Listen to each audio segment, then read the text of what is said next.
రాజ్యసభ సభ్యులుగా వేం నరేందర్ రెడ్డి, అభిషేక్ మను సింఘ్వి ఏకగ్రీవంగా ఎన్నికయ్యారు. వేం నరేందర్ రెడ్డి, అభిషేక్ సింఘ్వి 2 స్థానాలకు కూడా ముగ్గురు అభ్యర్థులు నామినేషన్ వేశారు.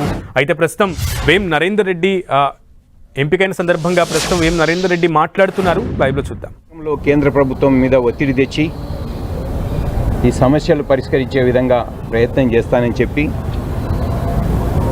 ముఖ్యంగా రాష్ట్ర నాయకత్వం శ్రీ రేవంత్ రెడ్డి గారు, మహేష్ కుమార్ గౌడ్ గారు, బట్టి విక్రమార్క గారు, మంత్రివర్గ సహచరులందరూ కూడా వెన్నంటి నిలిచి నన్ను ముందుకు నడిపించే విషయం లోపల వారు చేసిన సహకారానికి మరొక్కసారి పేరు పేరున హృదయపూర్వక కృతజ్ఞతలు, నమస్కారాలు తెలియజేస్తూ ఈ అవకాశం ఇచ్చిన కాంగ్రెస్ పార్టీకి పేరు పేరున హృదయపూర్వక కృతజ్ఞతలు తెలియజేస్తున్నాను. Thank you.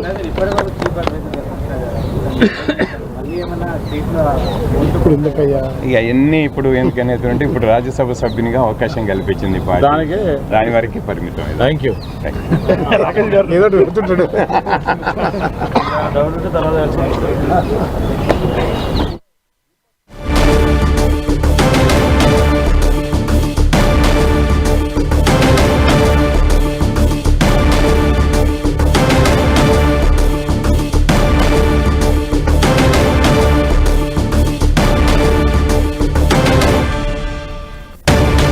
రాజ్యసభ సభ్యులుగా వేం నరేందర్ రెడ్డి, అభిషేక్ సింఘ్వి ఏకగ్రీవంగా ఎన్నికయ్యారు. వేం నరేందర్ రెడ్డి, అభిషేక్ సింఘ్వి 2 స్థానాలకు ముగ్గురు అభ్యర్థులు నామినేషన్ దాఖలు చేశారు.